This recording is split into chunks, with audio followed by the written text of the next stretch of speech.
But at the same time, we've got a good crew. We've got and most of the staff. racers have good equipment. And we've got really good equipment at Willamette Speedway. The Yeah. race teams are a big credit to that. They've really stepped up over the last couple of years with, I'm seeing more and more full containment seats and head and neck restraint devices showing up.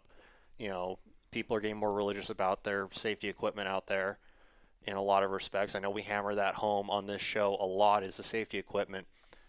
But at the same time, the racers are stepping up. And I've seen in the 4 years, this is actually my 5th season out there. In those 5 seasons, I've seen things change leaps and bounds in that department. And that's good. That's really good to hear from my end, because you never know. A lot of times you see an economy racer out-of-date seat belts. They're not wearing a fire suit, things like that. It's basic stuff.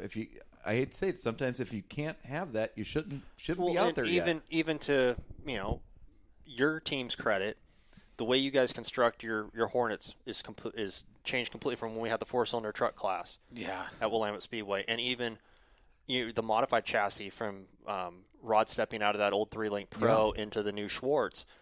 Just how those cars are constructed, it's better, it's safer.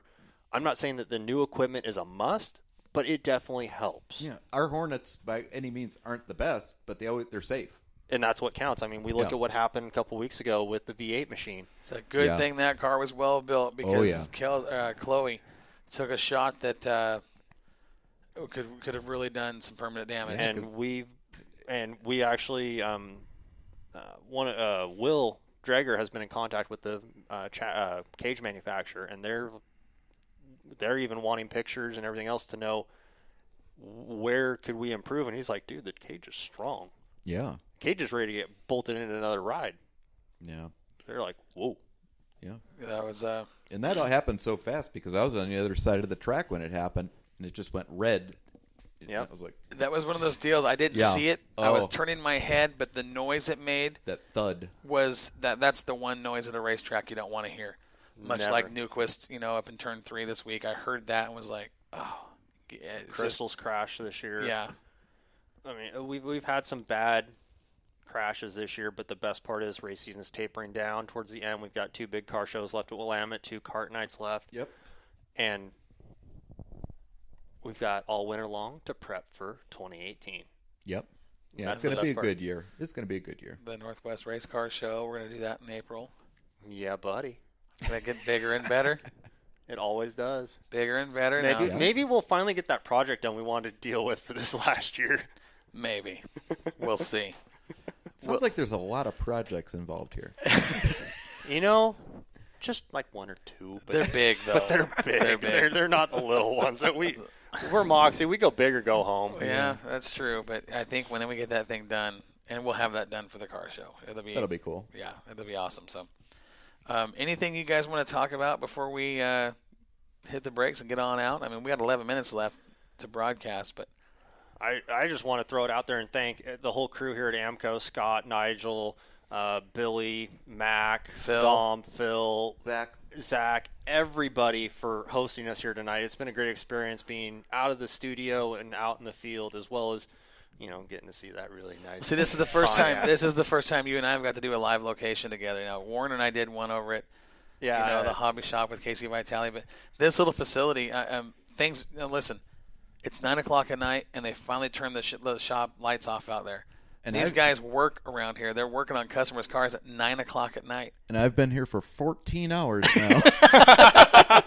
He's ready to get on out. But, hey, they got good coffee here, too. I had a cup to wake me up. And they got good decorations, too. I mean, look at all this hardware they got from Willamette Speedway. We got our second place from Rod's car last year from the points. Yeah. And Rose second for points. And I think there's one of Sam's down there. I would say 6th place from Potter. And, yeah, and this transmission here, this is cool. I've been looking at this thing all night sitting next to it. And the Cutaway Turbo 350. It's just cool. Yeah. I mean, it's a complete. That's a Chevy transmission. Yeah, yes, it is. Just something making sure something you wouldn't know about. And then we got Rod's trophy dash from last year. And there's trophies and hot rod cars, and then modifieds, and then there's superlative customer achievement plaques all over the wall. I mean, beer cup trophies. I mean, this is cool. This is a cool deal. I'm glad we did it. And did you see the race car out front? I did. We moved it out. I think it's on the tow truck now. There's a race car here. I mean, Did you hear that? He said that car's on the tow truck now. That car's familiar.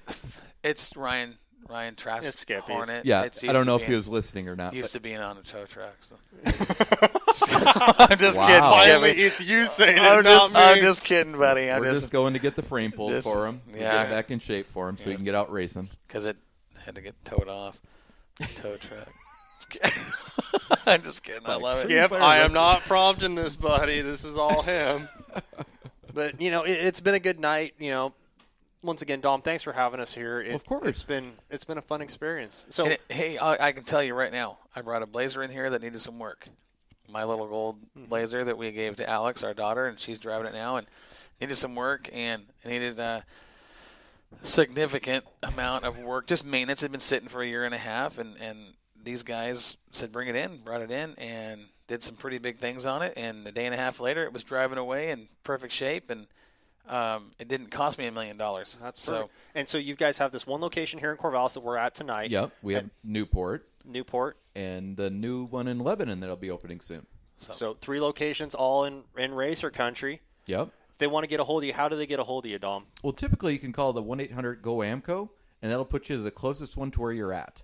Otherwise, you have to call individual stores, obviously. Okay. But right now, the Lebanon store phone number is getting forwarded to our store here, and then same with Newport. When will the Lebanon store be open?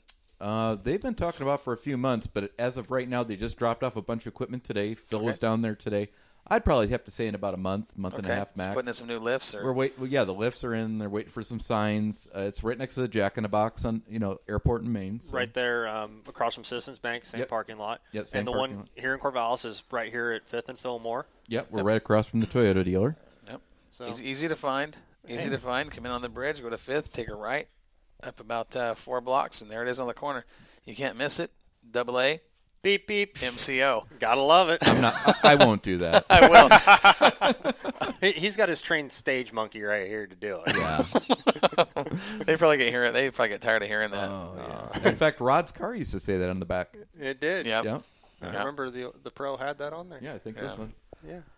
Good times, the old orange car.